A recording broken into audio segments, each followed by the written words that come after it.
ಎಲ್ಲರಿಗೂ ನಮಸ್ಕಾರಗಳು. ಆತ್ಮೀಯ ವಿದ್ಯಾರ್ಥಿಗಳೇ ಹಾಗೂ ಇತಿಹಾಸ ಆಸಕ್ತರೇ, ಇತಿಹಾಸ ದೀಪಿಕಾ ಯೂಟ್ಯೂಬ್ ವಾಹಿನಿಗೆ ಮತ್ತೊಮ್ಮೆ ಸ್ವಾಗತ ಸುಸ್ವಾಗತ. ಆತ್ಮೀಯರೇ, ಕಳೆದ ಕೆಲವು ವಿಡಿಯೋಗಳಲ್ಲಿ ನಿಮಗೆ ಪ್ರಥಮ PUCಯ ಇತಿಹಾಸ ವಿಷಯಕ್ಕೆ ಸಂಬಂಧಪಟ್ಟಂತೆ ಕೆಲವು ವಿಡಿಯೋಗಳನ್ನು ನಿಮ್ಮ ಮುಂದೆ ಹಂಚಿಕೊಂಡಿದ್ದೇವೆ. ಈ ವಿಡಿಯೋಗಳು ಪ್ರಥಮ ಅಧ್ಯಾಯಕ್ಕೆ ಸಂಬಂಧಪಟ್ಟಂಥವು. ಈ ದಿನ ಪ್ರಥಮ PUCಯ ಇತಿಹಾಸ ವಿಷಯದ 2ನೇ ಅಧ್ಯಾಯಕ್ಕೆ ಸಂಬಂಧಪಟ್ಟಂತೆ ಒಂದು ವಿಡಿಯೋವನ್ನು ನಿಮ್ಮ ಮುಂದೆ ಪ್ರಸ್ತುತಪಡಿಸ್ತಾ ಇದ್ದೇನೆ.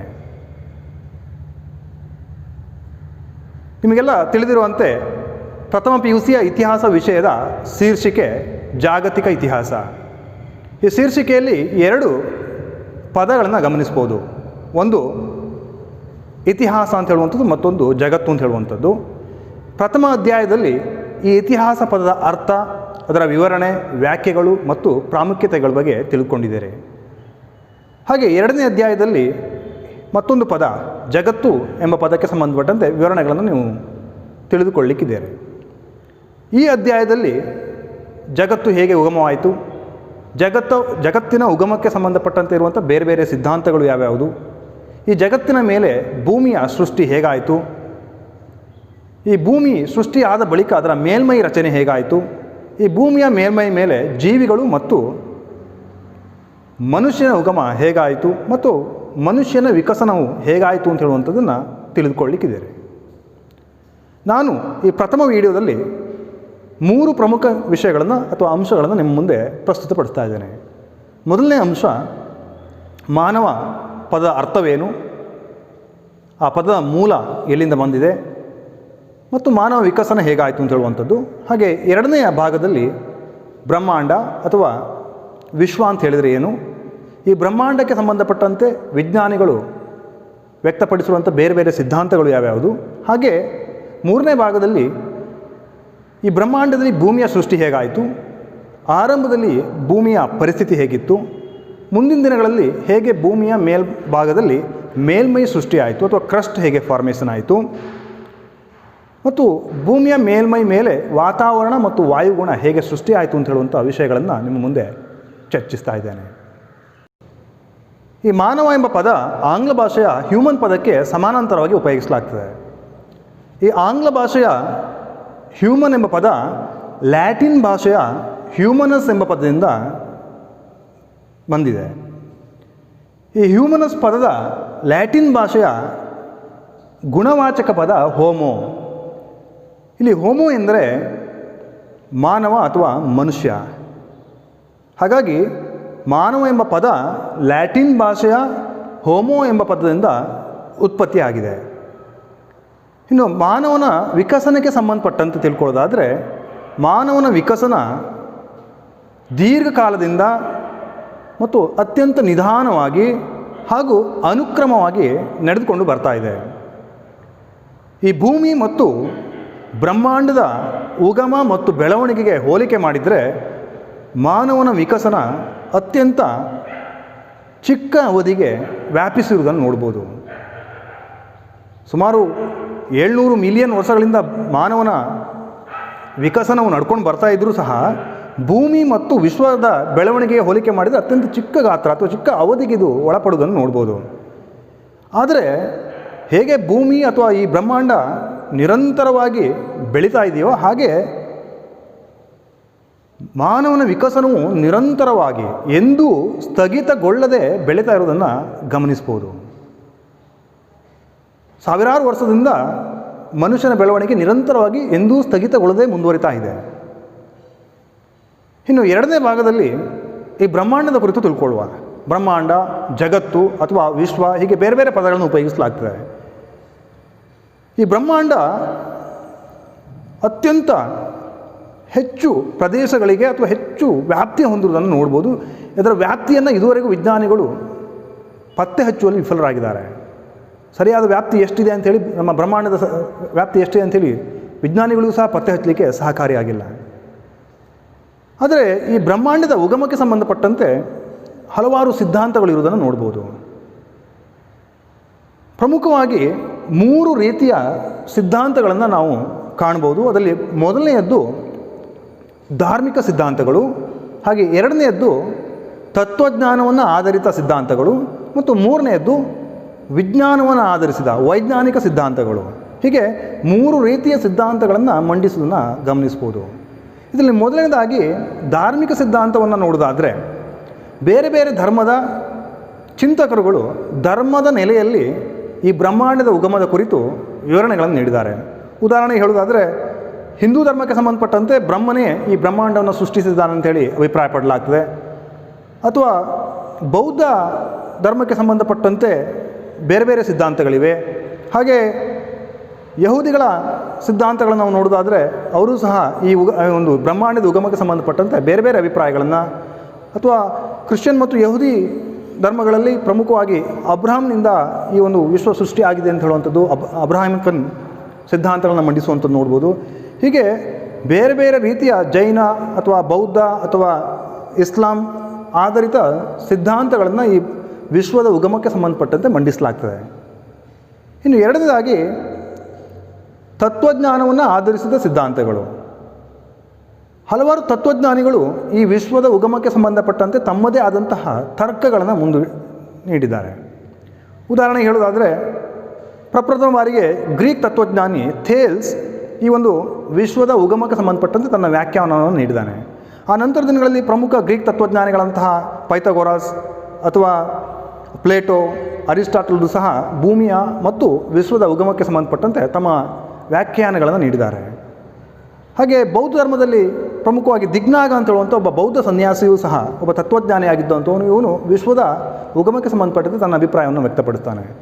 ಇನ್ನು ಭಾರತೀಯ ಪರಂಪರೆಯಲ್ಲಿ ನೋಡೋದಾದರೆ ಕಣದ ಮಹರ್ಷಿಗಳು ಈ ಒಂದು ವಿಶ್ವದ ಸೃಷ್ಟಿಗೆ ಸಂಬಂಧಪಟ್ಟಂತೆ ಕೆಲವು ಚಿಂತನೆಗಳನ್ನು ವ್ಯಕ್ತಪಡಿಸುವುದನ್ನು ಕಾಣ್ಬೋದು. ಇನ್ನು ಮೂರನೆಯ ಸಿದ್ಧಾಂತಗಳು, ಅದರಲ್ಲಿ ಪ್ರಮುಖವಾಗಿ ಅತ್ಯಂತ ಪ್ರಮುಖವಾದಂಥದ್ದು ವೈಜ್ಞಾನಿಕ ಸಿದ್ಧಾಂತಗಳು. ಹಲವಾರು ವಿಜ್ಞಾನಿಗಳು ಸಹ ಈ ವಿಶ್ವದ ಉಗಮದ ಕುರಿತು ತಮ್ಮದೇ ಆದಂಥ ಸಿದ್ಧಾಂತಗಳನ್ನು, ತರ್ಕಗಳನ್ನು ನಮ್ಮ ಮುಂದೆ ಮಂಡಿಸಿದ್ದಾರೆ. ಆದರೆ ನಮ್ಮ ಪಠ್ಯಪುಸ್ತಕಕ್ಕೆ ಸಂಬಂಧಪಟ್ಟಂತೆ 3 ಪ್ರಮುಖ ವೈಜ್ಞಾನಿಕ ಸಿದ್ಧಾಂತಗಳನ್ನು ನಾವಿಲ್ಲಿ ಗಮನಿಸ್ಬೋದು. ಅವುಗಳೆಂದರೆ ಮೊದಲನೇದ್ದು ಪಲ್ಸೇಟಿಂಗ್ ಥಿಯರಿ ಅಥವಾ ಮಿಡಿತ ಸಿದ್ಧಾಂತ, ಎರಡನೇದ್ದು ಸ್ಥಿರ ಭೂಮಿ ಸಿದ್ಧಾಂತ ಅಥವಾ ಸ್ಥಿರ ಸ್ಥಿತಿ ಸಿದ್ಧಾಂತ, ಇದನ್ನು ಸ್ಟೆಡಿ ಸ್ಟೇಟ್ ಥಿಯರಿ ಅಂತ ಹೇಳಿ ಕರೆಯಲಾಗ್ತದೆ. ಹಾಗೆ ಮೂರನೆಯದ್ದು ಬಿಗ್ ಬ್ಯಾಂಗ್ ಥಿಯರಿ ಅಥವಾ ಮಹಾಸ್ಫೋಟ ಸಿದ್ಧಾಂತ.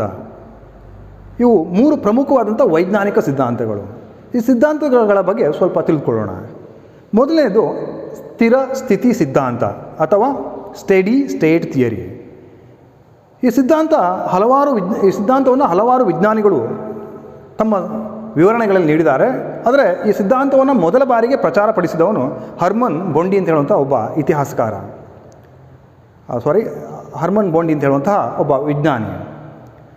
ಈತನ ಪ್ರಕಾರ ಈ ವಿಶ್ವಕ್ಕೆ ಉಗಮ ಮತ್ತು ಅಂತ್ಯಗಳಿಲ್ಲ. ಈ ಒಂದು ವಿಶ್ವ ಯಾವಾಗ ಉಗಮ ಆಗಿದೆ ಅಥವಾ ಅದು ಯಾವಾಗ ಅಂತ್ಯ ಇಲ್ಲ ಅಂತ ಹೇಳುವಂಥದ್ದು ಇಲ್ಲ. ಯಾಕೆಂದರೆ ಅದಕ್ಕೆ ಉಗಮ ಮತ್ತು ಅಂತ್ಯವೇ ಇಲ್ಲ ಅಂತ ಹೇಳುವಂಥ ಅಭಿಪ್ರಾಯವನ್ನು ಹರ್ಮನ್ ಬೋಂಡಿ ಅಂತ ಹೇಳುವಂಥ ಒಬ್ಬ ವಿಜ್ಞಾನಿ ವ್ಯಕ್ತಪಡಿಸ್ತಾನೆ. ಈ ಸಿದ್ಧಾಂತದ ಪ್ರಕಾರ ಇಡೀ ವಿಶ್ವದಲ್ಲಿ ಖಾಲಿ ಜಾಗ ತುಂಬಿಕೊಂಡಿದೆ. ಈ ಖಾಲಿ ಜಾಗಕ್ಕೆ ಆಕಾಶಕಾಯಗಳು ಅಥವಾ ಆಕಾಶಗಂಗೆಗಳು ನಿರಂತರವಾಗಿ ಒಂದು ಸ್ಥಿರ ಸ್ಥಿತಿಯಲ್ಲಿ ತುಂಬುತ್ತಾ ಇವೆ, ಅವುಗಳನ್ನ ಪೂರ್ಣಗೊಳಿಸ್ತಾ ಇದ್ದಾವೆ. ಹಾಗಾಗಿ ಇದು ಸ್ಥಿರ ಸ್ಥಿತಿ ಸಿದ್ಧಾಂತ ಅಂಥೇಳಿ ಅಭಿಪ್ರಾಯಪಡ್ತಾರೆ.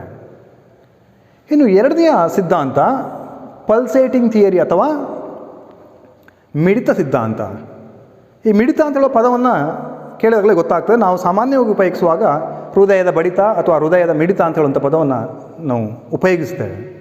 ಸೊ ಇಲ್ಲಿ ಈ ಸಿದ್ಧಾಂತವನ್ನು ಮಂಡಿಸುವಂಥ ವಿಜ್ಞಾನಿಗಳ ಪ್ರಕಾರ ಈ ವಿಶ್ವ ಅಂತ ಹೇಳುವಂಥದ್ದು ಅಥವಾ ಬ್ರಹ್ಮಾಂಡ ಅಂತ ಹೇಳುವಂಥದ್ದು ಹಲವು ವರ್ಷಗಳಿಗೊಮ್ಮೆ ಹಿಗ್ಗುವಂಥದ್ದು ಮತ್ತು ಹಲವು ವರ್ಷಗಳಿಗೊಮ್ಮೆ ಕುಗ್ಗುವಂಥದ್ದು. ಹೀಗೆ ಹಿಗ್ಗುವಂಥದ್ದು ಮತ್ತು ಕುಗ್ಗುವಂಥ ಪ್ರಕ್ರಿಯೆ ಅಥವಾ ಮಿಡಿತ ಪ್ರಕ್ರಿಯೆ ಏನಿದೆ ಆ ರೀತಿಯಲ್ಲಿ ಉಗಮವಾಗಿರೋದ್ರಿಂದಾಗಿ ಈ ಸಿದ್ಧಾಂತವನ್ನು ಮಿಡಿತ ಸಿದ್ಧಾಂತ ಅಥವಾ ಪಲ್ಸೇಟಿಂಗ್ ಸಿದ್ಧಾಂತ ಥಿಯರಿ ಅಂತೇಳಿ ಕರೆಯಲಾಗ್ತದೆ. ಈ ಸಿದ್ಧಾಂತವನ್ನು ಸಹ ಹಲವಾರು ವಿಜ್ಞಾನಿಗಳು ವಿವರಿಸಿದ್ದಾರೆ. ಅದರಲ್ಲಿ ಪ್ರಮುಖವಾಗಿ ಆರ್ಥರ್ ಎಡಿಂಗ್ಟನ್ ಅಂತ ಹೇಳುವಂತಹ ವಿಜ್ಞಾನಿ ಈ ಒಂದು ಸಿದ್ಧಾಂತವನ್ನು ಜನಪ್ರಿಯಗೊಳಿಸಿದರು. ಇನ್ನು ಮೂರನೇ ಸಿದ್ಧಾಂತ ಅತಿ ಹೆಚ್ಚು ವಿಜ್ಞಾನಿಗಳು ಒಪ್ಪಿಕೊಂಡಂತಹ ಮತ್ತು ಹೆಚ್ಚು ಚರ್ಚೆಯಲ್ಲಿರುವಂಥ ಸಿದ್ಧಾಂತ ಮಹಾಸ್ಫೋಟ ಸಿದ್ಧಾಂತ, ಬಿಗ್ ಬ್ಯಾಂಗ್ ಥಿಯರಿ. ಈ ಸಿದ್ಧಾಂತವನ್ನು ಐನ್ಸ್ಟೈನ್ನಿಂದ ಹಿಡಿದು ಇತ್ತೀಚೆಗೆ ಸ್ಟೀಫನ್ ಹಾಕಿನ್ಸ್ರವರೆಗೂ ಹೆಚ್ಚು ಹೆಚ್ಚು ಚರ್ಚೆಗೆ ಮತ್ತು ಎಕ್ಸ್ಪೆರಿಮೆಂಟ್ಸ್ಗೆ ಒಳಪಡಿಸಿದಂಥ ಒಂದು ಸಿದ್ಧಾಂತ.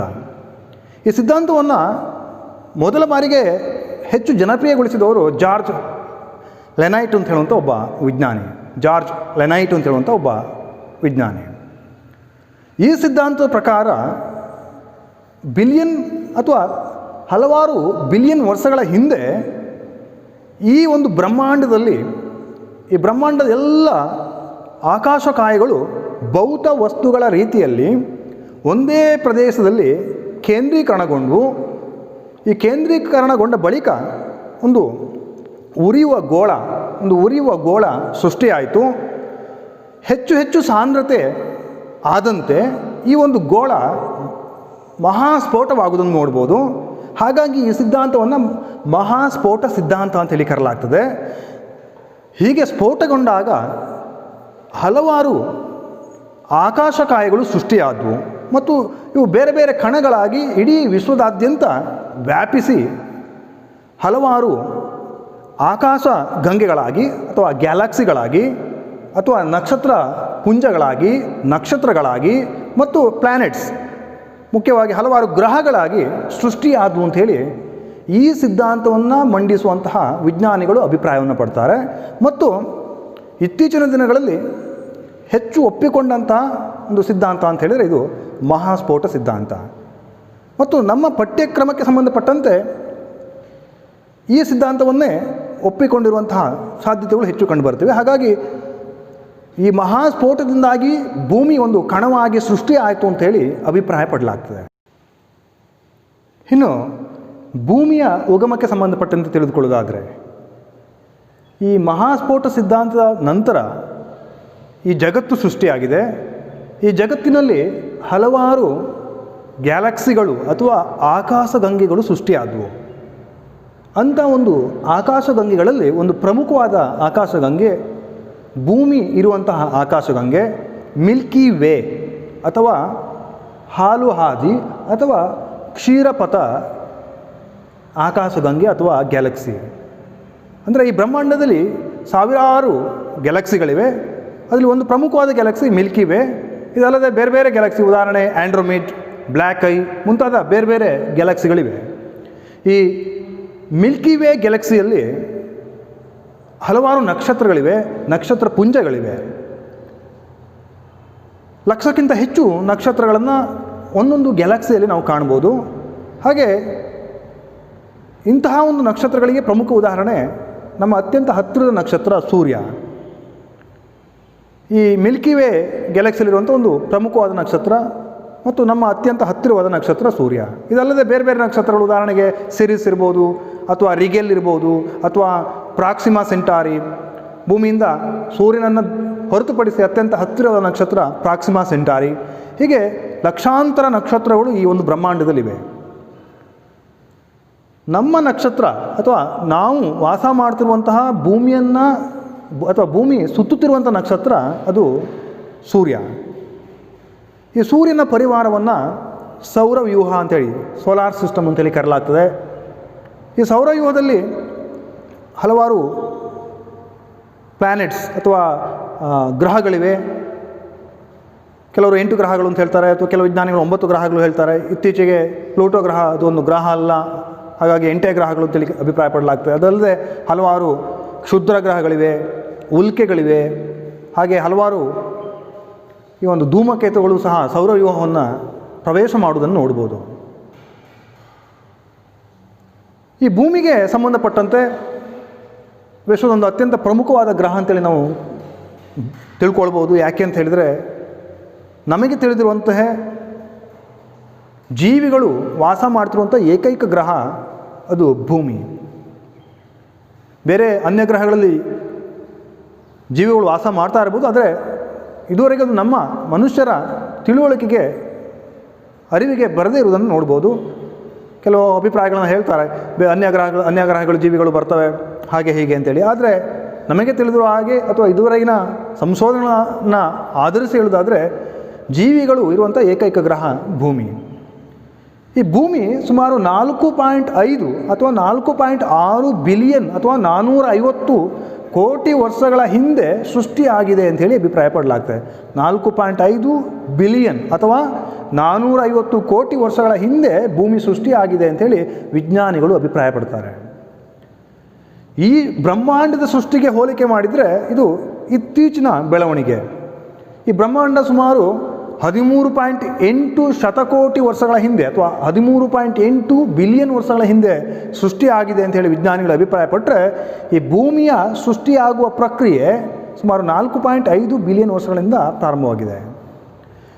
ಈ 4.5 ಬಿಲಿಯನ್ ವರ್ಷಗಳ ಸಮಯದಲ್ಲಿ ಭೂಮಿ ಒಂದು ಅತ್ಯಂತ ಹೆಚ್ಚು ಉಷ್ಣಾಂಶಕ್ಕೆ ಒಳಪಟ್ಟಂತಹ ಅಥವಾ 4000 ಡಿಗ್ರಿ ಸೆಲ್ಸಿಯಸ್ಗಿಂತ ಹೆಚ್ಚು ತಾಪಮಾನವನ್ನು ಹೊಂದಿದಂಥ ಒಂದು ಗ್ರಹವಾಗಿತ್ತು. ಭೂಮಿಯ ಮೇಲೆ ಹಲವಾರು ಆಕಾಶಕಾಯಗಳು ನಿರಂತರವಾಗಿ ಅಪ್ಪಳಿಸುವುದನ್ನು ನೋಡ್ಬೋದು. ಈ ರೀತಿಯ ಅಪ್ಪಳಿಸುವಿಕೆಯಿಂದಾಗಿ ಭೂಮಿ ಧಕ್ಕಾಮುಕ್ಕಿ ಆಗುವುದನ್ನು ನೋಡ್ಬೋದು. ಅಲ್ಲದೆ ಭೂಮಿ ಒಳಗಿನ ಹಲವಾರು ಜ್ವಾಲಾಮುಖಿಗಳ ಸ್ಫೋಟದಿಂದಾಗಿ ಭೂಮಿಯ ಮೇಲ್ಭಾಗದಲ್ಲಿ ಹಲವಾರು ಅನಿಲಗಳು ಸೃಷ್ಟಿಯಾಗುವುದನ್ನು ಕಾಣಬಹುದು. ಹಲವಾರು ವರ್ಷಗಳ ಕಾಲ ಹೀಗೆ ಮುಂದುವರೆದು ನಿರಂತರವಾಗಿ ಆಕಾಶ ಕಾಯಗಳು ಭೂಮಿಯ ಮೇಲೆ ಅಪ್ಪಳಿಸುವುದರಿಂದಾಗಿ ಭೂಮಿಯ ಮೇಲ್ಭಾಗದಲ್ಲಿ ಧಕ್ಕಾಮುಕ್ಕಿಗೆ ಒಳಪಡುವುದನ್ನು ನೋಡ್ಬೋದು. ಭೂಮಿಯ ಮೇಲ್ಮೈ ಒಂದು ಧಕ್ಕಾಮುಕ್ಕಿ ಪ್ರಕ್ರಿಯೆಗೆ ಒಳಪಡುವುದನ್ನು ನೋಡ್ಬೋದು. ಅಲ್ಲದೆ ಹೀಗೆ ಕಾಲಾನುಕ್ರಮದಲ್ಲಿ ಯಾವುದೋ ಒಂದು ಆಕಾಶಕಾಯ ಭೂಮಿಗೆ ವೇಗವಾಗಿ ಅಪ್ಪಳಿಸುವುದರಿಂದಾಗಿ ಭೂಮಿಯ ಒಂದು ಭಾಗ ಭೂಮಿಯಿಂದ ಪ್ರತ್ಯೇಕವಾಗಿ ಹೋಗುವುದನ್ನು ನೋಡ್ಬೋದು. ಅಲ್ಲದೆ ಆ ಒಂದು ಅಪ್ಪಳಿಸುವಿಕೆಯ ರಭಸಕ್ಕೆ ಭೂಮಿ ಒಂದು ಭಾಗಕ್ಕೆ ವಾಲುವುದನ್ನು ನೋಡ್ಬೋದು. ಭೂಮಿ ಒಂದು ಭಾಗಕ್ಕೆ ವಾಲುತ್ತದೆ, ಮತ್ತೊಂದು ಕಡೆಯಲ್ಲಿ ಭೂಮಿಯ ಒಂದು ಭಾಗ ಭೂಮಿಯಿಂದ ತುಂಡಾಗಿ ಭೂಮಿಯಿಂದ ಪ್ರತ್ಯೇಕಿಸಲ್ಪಡುವುದನ್ನು ನೋಡ್ಬೋದು. ಆದರೆ ಈ ಭೂಮಿಯ ಗುರುತ್ವಾಕರ್ಷಣ ಬಲದಿಂದಾಗಿ ಭೂಮಿಯಿಂದ ಪ್ರತ್ಯೇಕಿಸಲ್ಪಟ್ಟಂಥ ಈ ಒಂದು ಭಾಗ ಭೂಮಿಯ ಒಂದು ಉಪಗ್ರಹವಾಗಿ ಚಂದ್ರನಾಗಿ ಸೃಷ್ಟಿಯಾಗುವುದನ್ನು ನೋಡ್ಬೋದು. ಭೂಮಿಯ ಗುರುತ್ವಾಕರ್ಷಣ ಬಲದಿಂದಾಗಿ ಚಂದ್ರ ಭೂಮಿಯನ್ನು ಸುತ್ತುತ್ತಾ ಇರುವುದನ್ನು ನೋಡ್ಬೋದು. ಈ ಚಂದ್ರನ ಸೃಷ್ಟಿ ಹಾಗೂ ಭೂಮಿ ಒಂದು ಭಾಗಕ್ಕೆ ವಾಲಿರುವಂಥ ಈ ಎರಡು ಪ್ರಮುಖ ಅಂಶಗಳೇನಿವೆ, ಇವುಗಳಿಂದಾಗಿ ಭೂಮಿಯ ಮೇಲ್ಭಾಗದಲ್ಲಿ ಹವಾಗುಣ ಮತ್ತು ವಾತಾವರಣಗಳು ಸೃಷ್ಟಿಯಾಗುವುದನ್ನು ನೋಡ್ಬೋದು. ಭೂಮಿಯ ಆರಂಭದ ಪ್ರಕ್ರಿಯೆ ಸುಮಾರು 4.5 ಬಿಲಿಯನ್ ವರ್ಷಗಳಿಂದಲೂ ಪ್ರಾರಂಭವಾದರೂ ಭೂಮಿಯ ಮೇಲ್ಭಾಗದಲ್ಲಿ ಹವಾಗುಣ ಮತ್ತು ವಾತಾವರಣಗಳು ಸೃಷ್ಟಿಯಾಗಲಿಕ್ಕೆ ಹಲವು ಲಕ್ಷ ವರ್ಷಗಳ ತೆಗೆದುಕೊಳ್ಳೋದನ್ನು ನೋಡ್ಬೋದು. ಆ ಬಳಿಕ ಭೂಮಿಯ ಮೇಲ್ಭಾಗದಲ್ಲಿ ಉಷ್ಣಾಂಶದ ಪ್ರಮಾಣ ಕಡಿಮೆಯಾದ ಹಾಗೆ ಭೂಮಿಯ ಮೇಲ್ಭಾಗ ತಂಪಾಗುವಿಕೆಯ ಪ್ರಕ್ರಿಯೆಗೆ ಒಳಗೊಡ್ತದೆ. ಭೂಮಿ ತಂಪಾಗುವಿಕೆ ಪ್ರಕ್ರಿಯೆಗೆ ಒಳಪಟ್ಟದಿಂದಾಗಿ ಭೂಮಿಯ ಮೇಲ್ಭಾಗದಲ್ಲಿಂತಹ ಶಿಲೆ, ಮೊದಲೇ ತಿಳಿಸಿದ ಹಾಗೆ ಕಾದಂತಹ ಅಥವಾ ಕುದಿಯುವಂತಹ ಶಿಲೆಗಳೇನಿವೆ ಅವು ತಂಪಾಗುವಿಕೆಯ ಪ್ರಕ್ರಿಯೆಗೆ ಒಳಗೊಂಡಿದ್ದಾಗಿ ಕಾದಂಥ ಶಿಲೆಗಳು ಗಟ್ಟಿ ಶಿಲೆಗಳಾಗಿ ಬದಲಾವಣೆ ಆಗ್ತವೆ. ಈ ಗಟ್ಟಿ ಶಿಲೆಗಳಾಗಿ ಬದಲಾಗುವ ಸಂದರ್ಭದಲ್ಲಿ ಭೂಮಿಯ ಮೇಲ್ಭಾಗ ಒಂದು ಕಠಿಣವಾದ ಶಿಲೆಗಳಿಂದ ಸೃಷ್ಟಿಯಾದಂತಹ ಕ್ರಸ್ಟ್ ಅಥವಾ ಮೇಲ್ಪದರ ಸೃಷ್ಟಿಯಾಗಲಿಕ್ಕೆ ಅಥವಾ ಭೂಮಿಯ ತೊಗಟೆ ಸೃಷ್ಟಿಯಾಗಲಿಕ್ಕೆ ಕಾರಣವಾಗ್ತದೆ. ಕ್ರಸ್ಟ್ ಫಾರ್ಮೇಷನ್, ತೊಗಟೆ ಅಥವಾ ಭೂ ತೊಗಟೆ ಸೃಷ್ಟಿಯಾಗಲಿಕ್ಕೆ ಕಾರಣವಾಗ್ತದೆ. ಉದಾಹರಣೆಗೆ ಹೇಳೋದಾದರೆ, ಹೇಗೆ ಒಂದು ಸೇಬು ಹಣ್ಣನ್ನು ಕೆಲವು ವಾರಗಳ ಕಾಲ ಅಥವಾ ಕೆಲವು ದಿನಗಳ ಕಾಲ ಒಣಗಲಿಕ್ಕೆ ಬಿಟ್ಟರೆ ಸೇಬಿನ ಮೇಲ್ಭಾಗದಲ್ಲಿ ಸುಕ್ಕುಗಟ್ಟುವಿಕೆಯ ಪ್ರಕ್ರಿಯೆ ಅಥವಾ ಅದರ ಒಂದು ರೀತಿಯ ಮಡಕೆಯ ಸ್ವರೂಪ ಹೇಗೆ ಸೃಷ್ಟಿ ಆಗ್ತದೋ ಹಾಗೆ ಭೂಮಿಯ ಮೇಲ್ಭಾಗ ತಂಪಾಗಿ ಗಟ್ಟಿ ಶಿಲೆಗಳು ಸೃಷ್ಟಿಯಾಗಿದ್ದು ಕುಗ್ಗುವಿಕೆಯ ಪ್ರಕ್ರಿಯೆಗೆ ಒಳಪಡ್ತದೆ. ಯಾವಾಗ ಭೂಮಿಯ ಮೇಲ್ಪದರ ಕುಗ್ಗುವಿಕೆಗೆ ಒಳಪಡ್ತದೋ ಭೂಮಿಯ ಮೇಲ್ಭಾಗದಲ್ಲಿ ಬೆಟ್ಟಗಳು ಮತ್ತು ಕಣಿವೆಗಳು ಸೃಷ್ಟಿಯಾಗ್ತವೆ.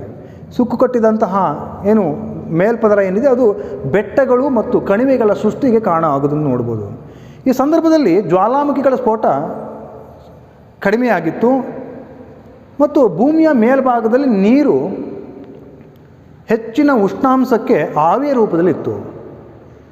ತಂಪಾಗುವಿಕೆ ಪ್ರಕ್ರಿಯೆ ಮುಂದುವರೆದಂತೆ ಆವಿಯ ರೂಪದಲ್ಲಿದ್ದಂತಹ ನೀರು ಬಾಷ್ಪೀಕರಣಕ್ಕೆ ಒಳಪಟ್ಟು ಬೃಹತ್ ಗಾತ್ರದ ಮೋಡಗಳು ಸೃಷ್ಟಿಯಾಗಿ ಮುಂದೆ ನಿರಂತರವಾದ ದಟ್ಟವಾದ ಮಳೆ ಸುರಿಲಿಕ್ಕೆ ಕಾರಣ ಆಗ್ತದೆ.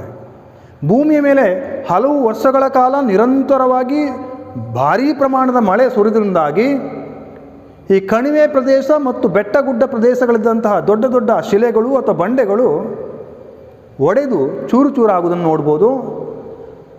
ಈ ನೀರು ಬೆಟ್ಟ ಪ್ರದೇಶದಿಂದ ಕಣಿವೆಗಳ ಮೂಲಕ ತಗ್ಗು ಪ್ರದೇಶಗಳಿಗೆ ಹರಿದುಕೊಂಡು ಹೋಗುವ ಸಂದರ್ಭದಲ್ಲಿ ಈ ಬಂಡೆಗಳು ಇನ್ನೂ ಚೂರು ಚೂರು ಆಗುವುದನ್ನು ನೋಡ್ಬೋದು. ಹಾಗೆ ಹರಿದು ಹೋದಂಥ ನೀರು ತಗ್ಗು ಪ್ರದೇಶಗಳಲ್ಲಿ ನೆಲೆ ನಿಂತು ಕೆರೆ, ಕೊಳ್ಳಗಳು ಅಥವಾ ನದಿಗಳು, ಸರೋವರಗಳು, ಸಮುದ್ರಗಳು ಮತ್ತು ಸಾಗರಗಳು ಸೃಷ್ಟಿಯಾಗಲಿಕ್ಕೆ ಕಾರಣ ಆಗ್ತದೆ.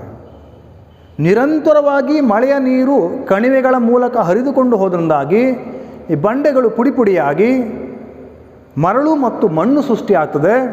ಮತ್ತು ಈ ಮರಳು ಮತ್ತು ಮಣ್ಣು ಸಮುದ್ರ, ಸಾಗರ ಅಥವಾ ಸರೋವರಗಳ ತೀರ ಪ್ರದೇಶದಲ್ಲಿ ಸಾಂದ್ರತೆ ಅಥವಾ ಅದು ಸಂಗ್ರಹಕ್ಕೆ ಒಳಪಟ್ಟು ಭೂಮಿಯ ಮೇಲ್ಭಾಗದಲ್ಲಿ ಮಣ್ಣು ಮತ್ತು ನೀರು ಕಂಡುಬರಲಿಕ್ಕೆ ಕಾರಣವಾಗ್ತದೆ. ಇಷ್ಟೆಲ್ಲ ಬದಲಾವಣೆಗಳು, ಬೆಳವಣಿಗೆಗಳು, ಪ್ರಕ್ರಿಯೆಗಳು ನಡೆದರೂ ಭೂಮಿಯ ಉಷ್ಣಾಂಶ ಈ ಕಾಲದಂಥ ಉಷ್ಣಾಂಶಕ್ಕೆ ಅಥವಾ 50 ಡಿಗ್ರಿ ಸೆಲ್ಸಿಯಸ್ ಅಥವಾ 40 ಡಿಗ್ರಿ ಸೆಲ್ಸಿಯಸ್ ಹತ್ತಿರ ಬರಲಿಲ್ಲ. ಹಾಗಾಗಿ ಭೂಮಿಯ ಮೇಲ್ಭಾಗದಲ್ಲಿ ಜೀವಿಗಳು ವಾಸ ಮಾಡಲಿಕ್ಕೆ, ಜೀವಿಗಳು ಬೆಳೆಯಲಿಕ್ಕೆ ಬೇಕಾದಂತಹ ಪೂರಕ ವಾತಾವರಣ ಸೃಷ್ಟಿ ಆಗಲಿಲ್ಲ. ವಿಷ ಅನಿಲಗಳ ಪ್ರಮಾಣ ಕಡಿಮೆ ಆದರೂ ಜೀವಾನಿಲಗಳು ಸೃಷ್ಟಿ ಆಗದೇ ಇರುವುದರಿಂದಾಗಿ ಜೀವಿಗಳ ಏಳಿಗೆ ಮತ್ತು ಬೆಳವಣಿಗೆ ಪ್ರಕ್ರಿಯೆ ಇನ್ನೂ ಕೆಲವು ಲಕ್ಷ ವರ್ಷಗಳ ಕಾಲ ತೆಗೆದುಕೊಳ್ಳುವುದನ್ನು ನೋಡ್ಬೋದು. ಭೂಮಿಯ ಮೇಲೆ ಜೀವಿಗಳ ಉಗಮ ಮತ್ತು ಬೆಳವಣಿಗೆ, ಹಾಗೆ ಮಾನವನ ಉಗಮ ಮತ್ತು ಬೆಳವಣಿಗೆ, ಈ ವಿಷಯಗಳಿಗೆ ಸಂಬಂಧಪಟ್ಟಂತೆ ಹೆಚ್ಚಿನ ಮಾಹಿತಿಗಳನ್ನು ಮುಂದಿನ ವಿಡಿಯೋದಲ್ಲಿ ತಿಳಿದುಕೊಳ್ಳೋಣ. ನಮ್ಮ ಇತಿಹಾಸ ದೀಪಿಕಾ ಚಾನಲನ್ನು ಲೈಕ್ ಮಾಡಿ, ಸಬ್ಸ್ಕ್ರೈಬ್ ಮಾಡಿ, ಹಾಗೂ ನಿಮ್ಮ ಅನಿಸಿಕೆ ಅಭಿಪ್ರಾಯಗಳನ್ನು ನಮ್ಮ ಕಮೆಂಟ್ ಬಾಕ್ಸ್ನಲ್ಲಿ ಶೇರ್ ಮಾಡಿ. ನಮ್ಮ ಮುಂದಿನ ವಿಡಿಯೋಗಳನ್ನು ಇನ್ನೂ ಹೆಚ್ಚು ಪರಿಣಾಮಕಾರಿಯಾಗಿ ನಿಮ್ಮ ಮುಂದೆ ಪ್ರಸ್ತುತಪಡಿಸಲಿಕ್ಕೆ ಈ ಒಂದು ಅಭಿಪ್ರಾಯಗಳು, ಸಲಹೆಗಳು ಸಹಕಾರಿ ಅಂತೇಳಿ ಹೇಳ್ತಾ ಎಲ್ಲರಿಗೂ ಧನ್ಯವಾದಗಳು.